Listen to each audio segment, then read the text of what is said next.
journal de Télésignal.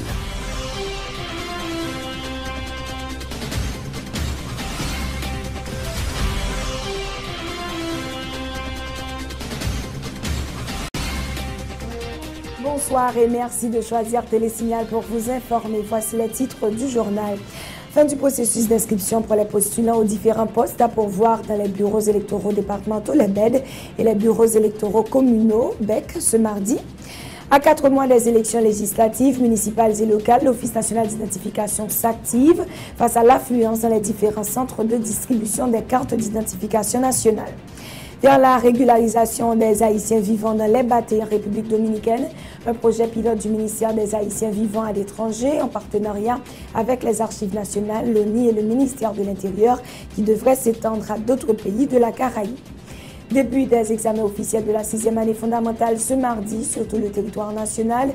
Au total, 299 227 candidats participent aux épreuves qui s'achèveront mercredi. Les candidats rencontrés par des équipes de Télésignal se disent satisfaits du déroulement de la première journée. À l'échelle internationale, nous irons en Égypte où a eu lieu la prestation de serment du nouveau gouvernement. Sur 34 ministres, 21 sont issus du gouvernement sortant. Et puis en Irak, les djihadistes sunnites poursuivent leur offensive. Après Mossoul et Tikrit, c'est la ville de Tal Afar qu'ils contrôlent. Le développement de ces titres et d'autres informations après cette pause.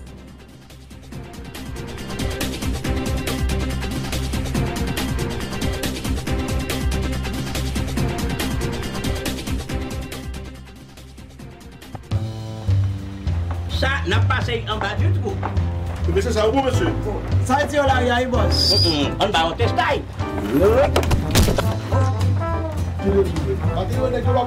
Attention derrière, pas vraiment.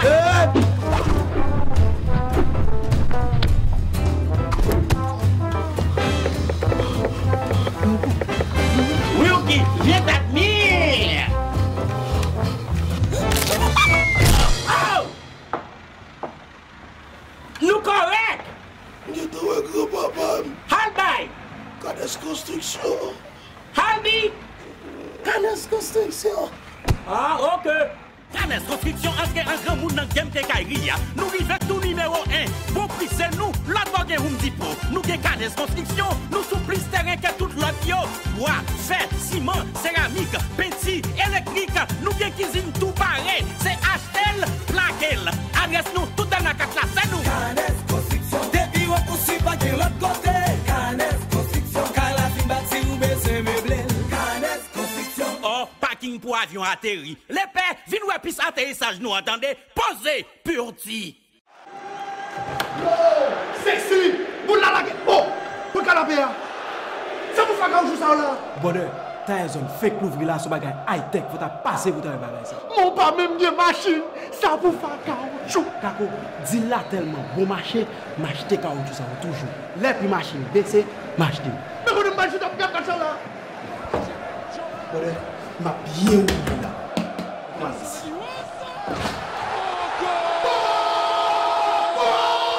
Depuis c'est Kaipel le bec géré, janté, déjanté, réparer caoutchouc, balancer caoutchouc, test électrique, gratis, chéri. Qui t'appelle le bec géré?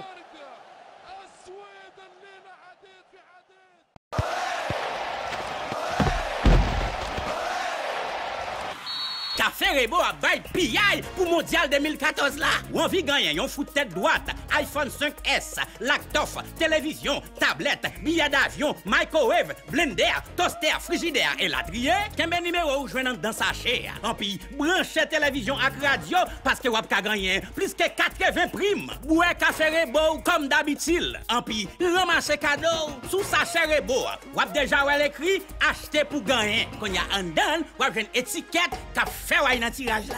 Tirage la fête 12 juillet. Pour plus d'informations, 22 29 63 30. Avec Rebo, n'a toujours champion. Rebo café. Rebo, c'est la qualité.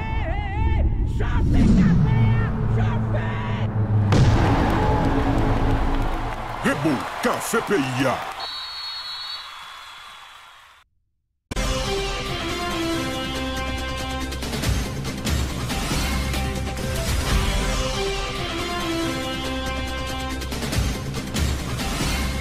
Bienvenue au développement du journal. Le bureau de communication de la présidence informe le public en général et la presse en particulier que par arrêté en date du 16 juin 2014, l'administration publique, les écoles, le commerce et l'industrie chômeront le jeudi 19 juin 2014, jour de la fête Dieu.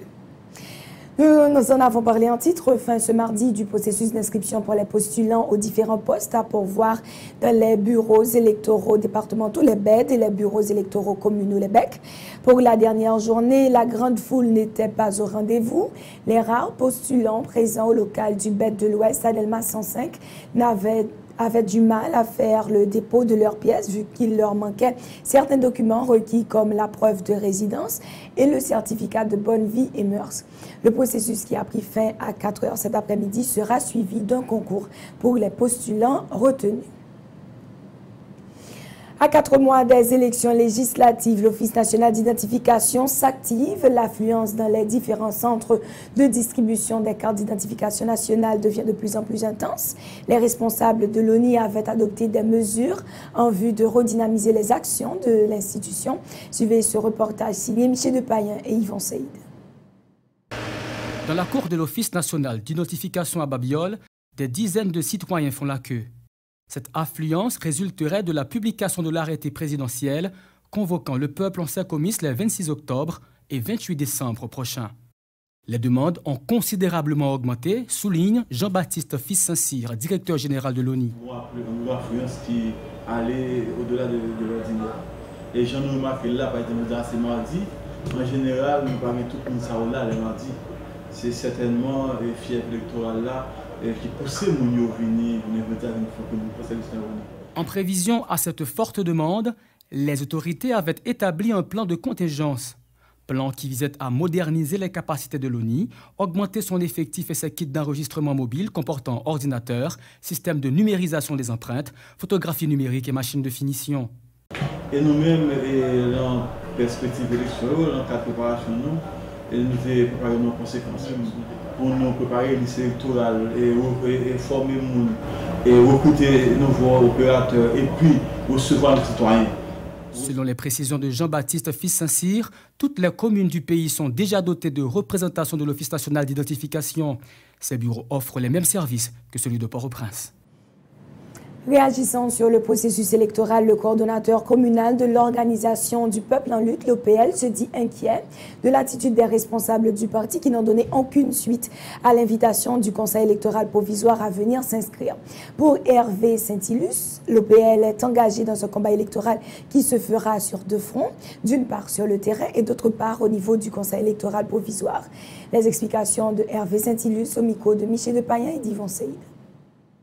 Nous invitons la population, nous invitons ensemble sympathisants, partisans et membres OPL dans le congrès qui a fait jeudi 19 juin qui a venu là 9h du matin.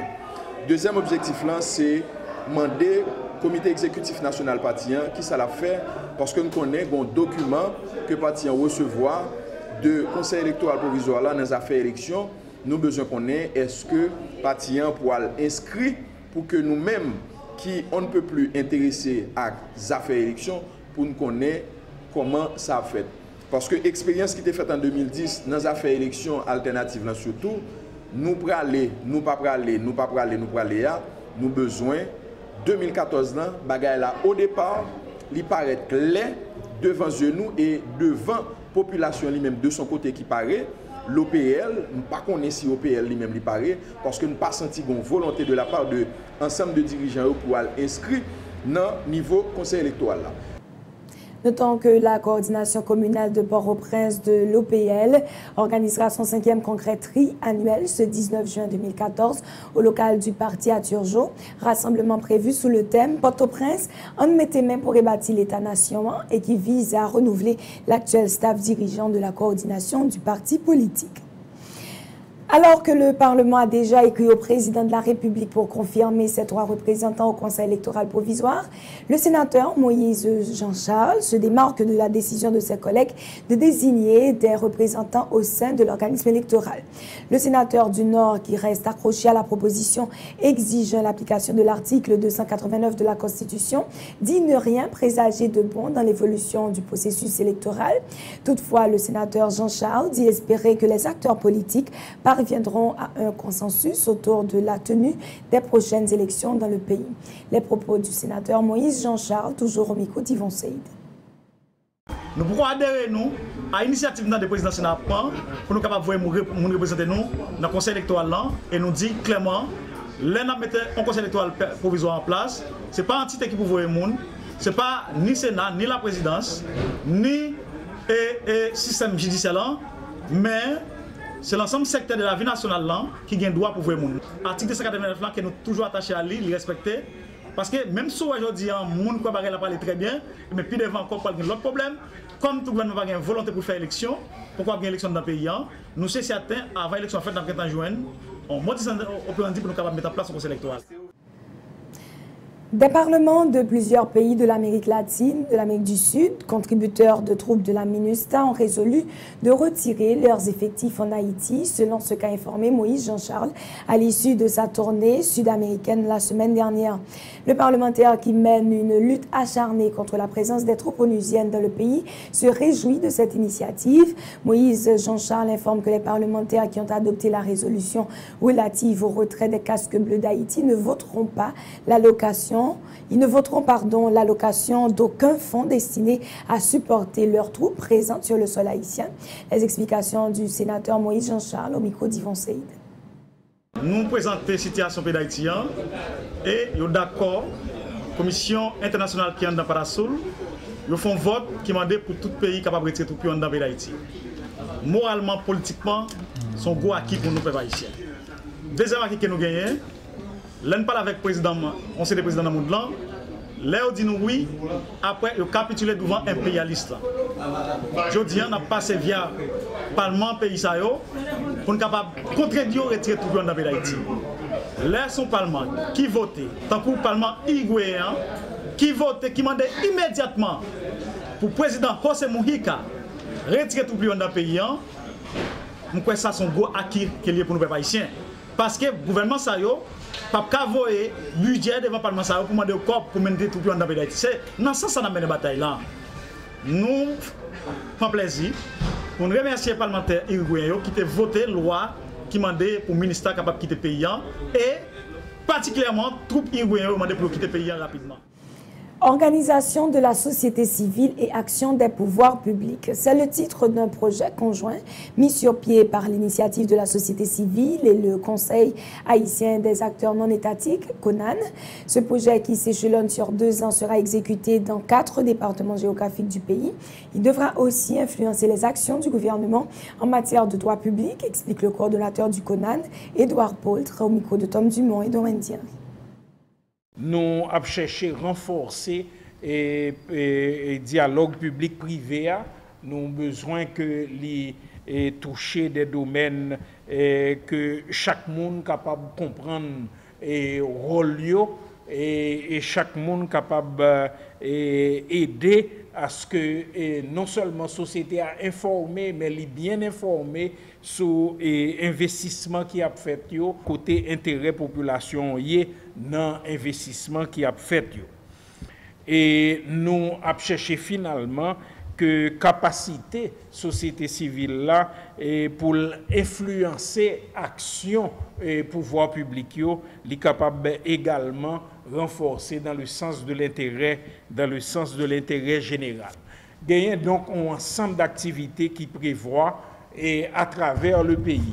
Ça veut dire dans le niveau 4 départements, nous gagnons des séminaires de formation qui a fait, nous gagnons des informations qui a diffusées à travers réseaux et organisations. Le projet ça a un budget, autant me rappeler, c'est 300 millions d'euros, 300 000 euros. De l'Union européenne et puis gagner donc 25% que nous avons cherché et comme fonds complémentaires, fonds supplémentaires, pour nous capables de compléter le financement et arriver jusqu'à hauteur de 400 000 euros. Le chargé des affaires politiques et de communication de la délégation de l'UE a salué ce projet conjoint de l'initiative de la société civile et du Conseil haïtien des acteurs non étatiques qui s'inscrit dans le cadre des priorités de l'Union européenne dans les domaines d'infrastructure, de l'environnement et de l'éducation.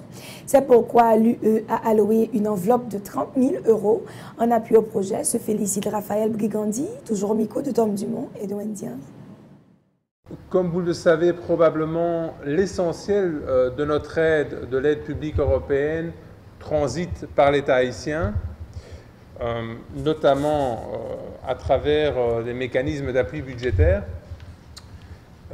Et dans le cadre de ces appuis budgétaires, nous allons aussi veiller à épauler la société civile et les institutions haïtiennes à exercer cette veille vis-à-vis des pouvoirs publics, parce que nous sommes convaincus, comme je le disais, que c'est ça qui renforce la gouvernance et ça s'est inscrit dans le bénéfice finalement de toute la population haïtienne et aussi de l'État haïtien, de s'assurer que tous les acteurs puissent jouer un rôle, jouer le rôle qui est le leur en vue d'améliorer la gouvernance globale. Les secteurs qui ont été choisis sont des secteurs qui sont pertinents, qui nous tiennent aussi particulièrement à cœur, parce que vous savez que l'Union européenne est un bailleur de fonds très important dans le secteur des infrastructures ici en Haïti. On mène aussi une action de soutien à l'environnement et l'éducation a été identifiée comme un de nos secteurs prioritaires pour la coopération pour les prochaines années. Donc, notamment dans le cadre de notre période de programmation qui va de cette année 2014 à 2020, l'éducation fait vraiment partie de nos priorités. Et donc, je suis particulièrement heureux du choix des secteurs. Rectifions que l'enveloppe, l'appui financier de l'Union européenne à ce projet est plutôt de 300 000 euros. De son côté, le directeur exécutif de l'initiative de la société civile préconise l'amélioration de la performance du gouvernement à travers ses actions. Oni Desroches exhorte les autorités à renforcer la production nationale. Le responsable de l'ISC plaide ainsi en faveur du redressement de l'économie haïtienne. Les propos de Oni Desroches recueillis par Tom Dumont et Wendy Henry. Ou parler d'investissement, leur font route, leur construisent bagaille, etc. Mais là, c'est des services que vous avez à la population. Ce n'est pas un investissement que lié, c'est fonctionnement pratiquement lié. Leur fait lutte contre le choléra, lutte contre le VIH-Sida, contre la tuberculose, la malaria, toute bagaille ça, c'est avec soi-disant l'argent investissement qui en fait c'est du fonctionnement. Donc c'est pour ça que nous vraiment voulons lancer un cri d'alarme pour nous capables de prendre au sérieux notre économie. Parce que les 10 millions d'habitants, dirigeants et dirigés, nous pas prendre l'économie au sérieux, nous pas produit, et il faut nous faire attention. D'une année à l'autre, l'aide étrangère a diminué de 30%. Et les gains pour continuer à diminuer encore parce que nous connaissons que tout pays y a un problème économique ce 25. Et là, nous regardons, nous pas produit rien. Par année, je dis, nous transférer 2 milliards de dollars américains à la République dominicaine pour nous payer manger, pour nous payer fer, pour nous payer ciment, pour nous payer route qu'il y a fait pour nous, etc. Donc, je crois que une prise de conscience qui pour faire dans le pays pour nous capables d'augmenter la production, pour nous capables de vivre véritablement grand monde tête nous. Autre point à ce journal, le ministère des Affaires des Haïtiens vivant à l'étranger en partenariat avec les Archives nationales, l'Office national d'identification et le ministère de l'Intérieur lance un programme d'identification en République dominicaine. Ce projet pilote qui va être exécuté dans la ville de Barahona vise la régularisation des Haïtiens dans les batailles, selon François Guillaume II. Le ministre des Haïtiens vivant à l'étranger annonce l'extension de ce programme d'identification à plusieurs autres pays de la Caraïbe où des Haïtiens n'ont aucune identité. Selon M. Guillaume II, les bénéficiaires auront droit à un extrait des archives, une carte d'identification nationale et un passeport valide. François Guillaume II participe à la rubrique Tendance du Grand Journal ce mardi. Il répond à Tamara Orion-Garo. Son projet pour bailler une chance vraiment pour gagner toute forme d'identification. Ça veut dire la besoin d'un paquet, la besoin ni archive, ni passeport, ni carte d'identification. Tous les trois dans un seul coup. Non mais comme on se on monde qui pas d'identité, des fois on oublier qui a des fait. Des fois tout le qui doit aller des fêtes sous l'esco, même des fêtes sous Magloire ou même des fêtes sous Duvalier, il pas vraiment gagner année à notre tête. Je dis là c'est plus gros problème d'identification. Eh bien, camarade, ça c'est chance mon jodi là sous gouvernement ça. Parce que d'après arrêté que le président a signé en janvier, qui fait que de consul général qui a agi comme en tant qu'État officier d'État civil, donc a fait un jugement non consulat même où il vient avec 2 témoins qui dit que Mounsa relé Tamara Orion et il a 18 ans. Okay? Donc, à partir de ce dit, joue ça là, avec 2 témoins, ça, c'est moun courrier. Si vous pensez que vous avez les Jean-Joseph et puis Jodian là, vous venez avec 2 témoins qui disent que vous avez Juan Carlos, assumez-vous, à partir de Jodian, on a fait toute l'égalité, non, c'est Juan Carlos et vous avez une identification pour tout le reste vie comme Juan Carlos. Vous pourrez bien sûr suivre l'intégralité de cette entrevue juste après le journal à la rubrique Tendance.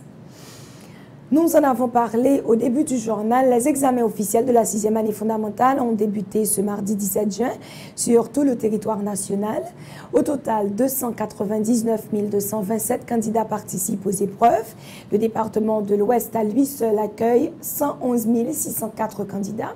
Dans plusieurs centres d'examen, des candidats expriment leur satisfaction par rapport au déroulement de la première journée. Suivez ce reportage signé Michel Alexis et Fézien Mathieu. Nous sommes au collège Saint-Jean-l'Évangéliste à Paco, un des sièges hébergeant les examens d'État. Ici, 420 candidats issus de diverses écoles de la région métropolitaine de Port-au-Prince passent les épreuves de la 6e année fondamentale. Pour beaucoup d'entre eux, la première journée est une satisfaction. J'ai fait communication française. Bon, littérature dans le programme, c'était à notre portée. L'examen était bien facile, il n'est pas difficile. Moi, mes examens, on m'a fait 300 sur 300. Selon eux, les examens nécessitaient juste un peu de bon sens. Un exercice simple, mais non sans difficulté. Nous travaillons en classe avec maître là, nous étudions le somme et chaque vendredi, le samedi mal dans scout, nous sommes dans scout, nous étudions le somme. Normalement, nous venons composer. Dans le but de réussir pleinement ces épreuves, ces candidats appellent leurs camarades à redoubler d'efforts. Si on pas réussi, pas découragé. Bon, il y a récolté ça, on te semé. Ils sont 111 604 candidats à participer aux examens de la 6e année fondamentale dans la région métropolitaine de Port-au-Prince. Les épreuves dureront 2 jours. La première journée était consacrée à la communication française et aux sciences expérimentales. La seconde, aux mathématiques, à la communication créole et aux sciences sociales. Il faut souligner que des dispositions ont été adoptées en vue de faciliter les candidats aux examens de 6e année fondamentale atteints de la fièvre chikungunya. Selon la responsable de siège Julie Montfort, le ministère de l'Éducation nationale et de la formation professionnelle a distribué des kits d'hygiène contenant notamment des médicaments dont du paracétamol, des mesures prises en collaboration avec le ministère de la Santé publique et de la Population. Suivez les propos de Julie Montfort au micro de Michel Alexis et de Fézien Mathieu. Si je suis en fièvre là, en tant que mère, je vais chercher au maître Bali, je vais couler tête, je vais mettre un petit compresse sur lui, je vais faire le composer là. Je vais quitter le perdre l'examen parce que je comprends que ça veut dire, et pour un moment, je faire tout effort ça, surtout pour Anissa, et puis pour tout le monde, je vais perdre l'examen. Donc pour moi, je vais composer. Sauf s'il ne va pas venir. S'il ne va pas venir, il ne va pas composer. Ouais, même s'il va en retard. Il peut dire que c'est fièvre de gagner. Avec le superviseur, nous mettons ensemble, nous faisons composer. C'est ça que moi, je fais. Nous avons poté là, donc ouais, nous avons alcool, nous avons même contexte poté pour si nous avons un petit monde qui est réglé pour nous parler. Donc, ils ont toujours fait ça. Ils ont compris. Donc, toute bagaille est planifiée. Nous enchaînons avec la mairie de Pétionville qui, en partenariat avec l'organisation Femmes Vaillantes de Marigot, a procédé à l'installation de plusieurs chariots au niveau de divers quartiers de la commune, notamment au niveau des rues Villatte, Clairvaux, Chavannes et Faubert. L'objectif, offrir un meilleur cadre aux marchands de fruits et légumes de la commune pour leur permettre de mieux commercialiser leurs produits. Il s'agit d'un projet pilote visant à pallier le problème d'étalage de fruits et légumes à même le sol, a informé le maire de Pétionville, Ivanka Jolicoeur-Boutus. Ces propos sont recueillis par Samus David François. C'est des chariots, Jean-Nouet, qui là pour faire présentation de fruits et de légumes. Chariots, ça y a un emplacement de stockage que nous allons montrer tout à l'heure. Mais qui s'acquitte? Nous connaissons que la mairie de Pétionville, depuis longtemps, a cherché justement solution pour marchands. Nous connaissons que nous avons construit un marché à la rue Auger, côté de belles marchands de fruits et légumes. Mais nous constatons tout que il y a un pile marchand de fruits et légumes qui est éparpillé dans la rue sous trottoir. La mairie a longtemps cherché solution. Donc les associations Femmes Vaillantes approché la mairie de Pétionville pour venir proposer projet pilote ça, de installation des chariots que eux-mêmes ont investi là-dedans pour aller chercher des marchands, non seulement pour nous lever dans la rue, mais pour permettre pour exposer produits, pour nous valoriser produits sur des étalages. Mais non seulement ça, côté association, a besoin de production nationale. Nous connaissons que Sud-Est là, il y a un produit. Moi-même, l'ayant venu rejoindre moi pour demander une autorisation en placement des chariots et qui concept yo gagné. Moi, recevoir les m'accueillir à cœur joie. Non seulement ça aide nous joindre une solution pour marchands, non seulement n'a coré production nationale, mais n'a aussi un encadrement à le microcrédit par marchands. Des détaillants bénéficiaires de chariots se réjouissent de l'initiative et disent souhaiter que ce projet puisse s'étendre à tous les vendeurs de fruits de la commune. Question d'étaler leurs produits dans de meilleures conditions et de contribuer ainsi à lutter contre l'insalubrité au niveau de Pétionville. Suivez les déclarations de Odile Dorestan, vendeuse de fruits et bénéficiaire de chariots. Oui, je suis satisfait. Si on a fait un bagage comme ça, on a vraiment satisfait parce qu'il est vraiment belle, on a fait nos contents. Si on a mis un côté installé, tout ça, pour nous, tout le monde se passe parce que nous avons pris le machin. Au côté, nous avons fait pour nous, mais il faut mettre nous seul côté. Donc, belle, parce que nous vraiment aimons, nous avons joué, et puis nous avons sorti pour nous faire des marchandises, nous n'avons pas poussière, nous ne pouvons pas mettre à terre, vraiment satisfait à ça. L'actualité internationale après cette pause.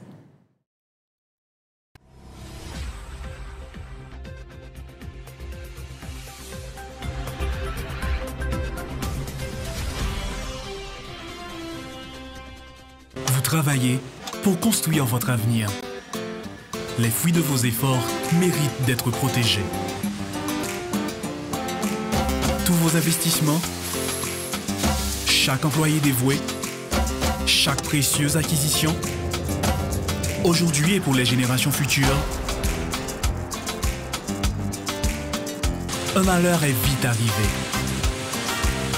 Soyez prêts, car les conséquences pour vous peuvent être dévastatrices. Avec la AIC à vos côtés, vous pouvez affronter sereinement les surprises que vous réserve la vie. Retombez sur vos pieds. Inutile de tout recommencer. AIC est votre filet de sécurité. Vous créez la richesse, nous la protégeons.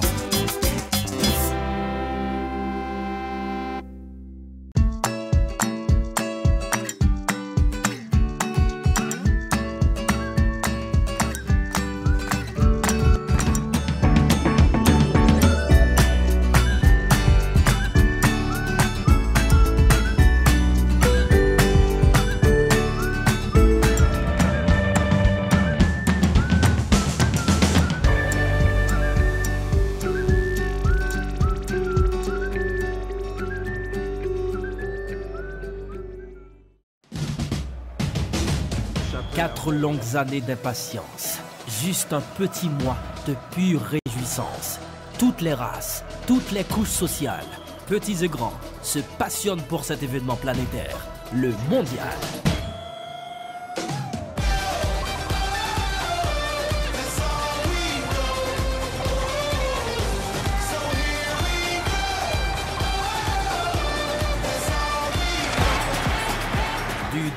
juin au 13 juillet 2014, 30 jours de sensations, d'émotions, d'envie et de folles ambiances dans les stades du Brésil.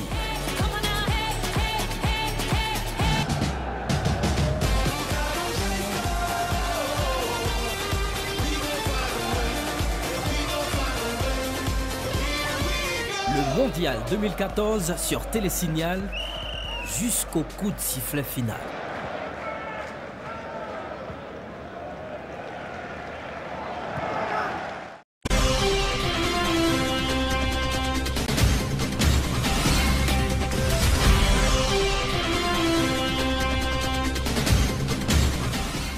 Place à l'actualité internationale en Égypte, prestation de serment du nouveau gouvernement. Sur 34 ministres, 21 sont issus du gouvernement sortant, à commencer par le premier ministre, Ibrahim Meleb. Le ministre de l'Intérieur, Mohamed Ibrahim, considéré comme l'un des principaux promoteurs de l'implacable répression dirigée contre les frères musulmans, reste aussi en place. Reportage Euronews. Une cérémonie organisée aux aurores, comme pour signifier qu'il y a urgence à remettre l'Égypte sur les rails. Le président récemment élu, Abdel Fattah el-Sisi, a convoqué son nouveau gouvernement très tôt ce matin pour prêter serment. Sur 34 ministres, 21 sont issus du gouvernement sortant, à commencer par le premier ministre Ibrahim Meleb. Le ministre de l'Intérieur, Mohamed Ibrahim, considéré comme l'un des principaux promoteurs de l'implacable répression dirigée contre les frères musulmans, reste aussi en place. L'homme peut-être le plus neuf est le banquier Ashraf Salam, nommé au ministère de l'Investissement. La réapparition de ce ministère, distinct de celui du commerce et de l'industrie, aura un rôle important à jouer dans la relance d'une économie lourdement affectée par l'agitation politique. Ces 3 dernières années, 2 présidents ont été renversés, des centaines de personnes ont été tuées dans des violences, ce qui a fait chuter le tourisme et les investissements et engendré une hausse du chômage et du déficit public égyptien. En Irak, une semaine depuis le début de l'offensive des djihadistes sunnites affiliés au groupe radical de l'État islamique en Irak et au Levant, la progression continue sur la terre irakienne. Des informations font croire que la ville de Tal Afar, dans le nord du pays, serait également passée sous le contrôle des djihadistes. Suivez ce reportage de Euronews. Voilà maintenant plus d'une semaine que les djihadistes sunnites ont lancé une offensive en Irak. Affiliés au groupe radical de l'État islamique en Irak et au Levant, ils ont déjà pris le contrôle de plusieurs provinces du nord du pays. Dans la capitale Bagdad, la population se fait forcément du souci.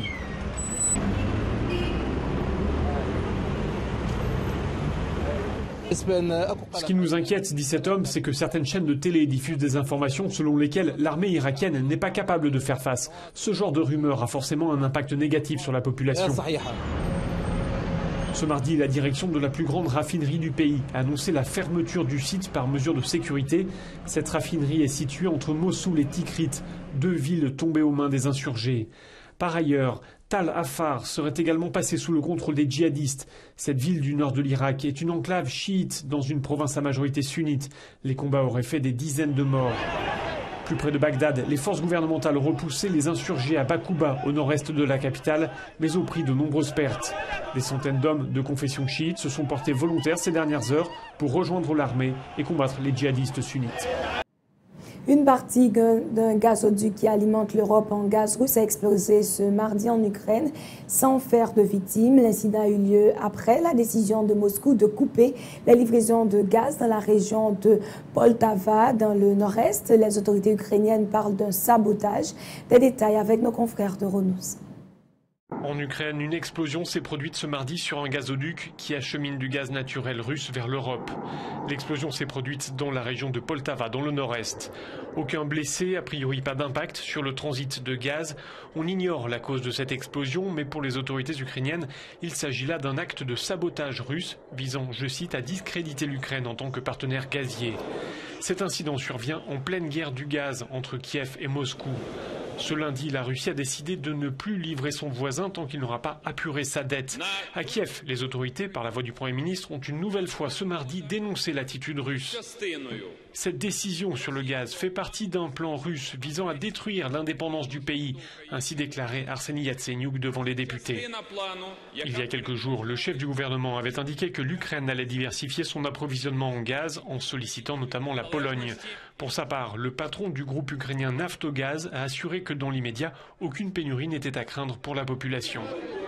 À l'extérieur du Parlement, plusieurs dizaines de manifestants ont réclamé la tenue d'élections législatives anticipées. Ils estiment que l'actuelle Assemblée, élue en 2012, ne reflète pas les aspirations populaires qui se sont exprimées ces derniers mois dans la rue.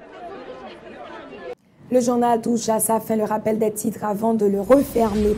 Fin du processus d'inscription pour les postulants aux différents postes à pourvoir dans les bureaux électoraux départementaux, les PED et les bureaux électoraux communaux, les PEC, ce mardi. À 4 mois des élections législatives, municipales et locales, l'Office national d'identification s'active face à l'affluence dans les différents centres de distribution des cartes d'identification nationale. Vers la régularisation des Haïtiens vivant dans les batailles en République dominicaine, un projet pilote du ministère des Haïtiens vivant à l'étranger, en partenariat avec les Archives nationales, l'ONU et le ministère de l'Intérieur qui devrait s'étendre à d'autres pays de la Caraïbe. Et puis, à ce journal, nous avons aussi parlé du début des examens officiels de la 6e année fondamentale ce mardi sur tout le territoire national. Au total, 299 227 candidats participent aux épreuves qui s'achèveront mercredi. Des candidats rencontrés par des équipes de Télésignal se sont dit satisfaits de la première journée. À l'échelle internationale, en Égypte, prestation de serment du nouveau gouvernement. Sur 34 ministres, 21 sont issus du gouvernement sortant. Et puis en Irak, les djihadistes sunnites poursuivent leur offensive après Mossoul et Tikrit. C'est la ville de Tal Afar qu'ils contrôlent. C'est la fin de ce journal. Merci de l'avoir suivi. On se retrouve demain pour la prochaine édition. Bonsoir.